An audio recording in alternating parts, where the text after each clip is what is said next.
Big Boss హౌస్లో ఈరోజు mid week elimination twist అదిరిపోయిందని చెప్పుకోవచ్చు. బిగ్ బాస్ సీజన్ 8 4వ వారంలో షాకింగ్ ఎలిమినేషన్ చేయబోతున్నారు. అయితే ఈ వారంలో డబుల్ ఎలిమినేషన్ చేయబోతున్నారని బిగ్ బాస్ ఆల్రెడీ అనౌన్స్ అయితే చేయడం జరిగింది. అయితే మొదటి ఎలిమినేషన్లో సోనియా బిగ్ బాస్ హౌస్ నుంచి బయటకు వెళ్ళడం జరుగుతుంది. ఈ వారంలో బిగ్ బాస్ హౌస్ ఎవరు ఊహించిన ఎలిమినేషన్ ట్విస్ట్ అందరికీ షాక్ గురి చేసిందని చెప్పుకోవచ్చు. అయితే డబుల్ ఎలిమినేషన్ భాగంగా ఈరోజు మిడ్ వీక్ ఎలిమినేషన్ అంటే ఈరోజు రాత్రి సోనియా ఎలిమినేట్ అయ్యి కాబోతుంది.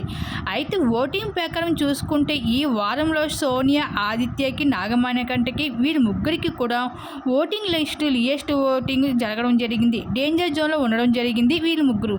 అయితే ఫైనల్గా అయితే ఈ వారం మిడ్ వీక్ ఎలిమినేషన్లో అయితే సోనియా ఏమో బయటకు వచ్చడం జరిగింది బిగ్ బాస్ హౌస్ వదిలి. సోనియా రావడానికి 10 కారణాలు ఉన్నాయి. సోనియా నెగిటివ్ సంపాదించుకోవడం వల్ల విపరీతంగా తనకు ఓటింగ్ లిస్ట్ అయితే ఈ వారంలో అయితే చాలా తక్కువగా వచ్చాయి. ఈ విధంగా అయితే మిడ్ వీక్ ఎలిమినేషన్ అయితే సోనియా హౌస్ నుంచి బయటకు వచ్చేయడం జరిగింది. మరి సోనియా ఎలిమినేషన్పై మీరేమనుకుంటున్నా, మీ అభిప్రాయం తప్పకుండా కామెంట్ సెక్షన్ షేర్ చేసుకోండి.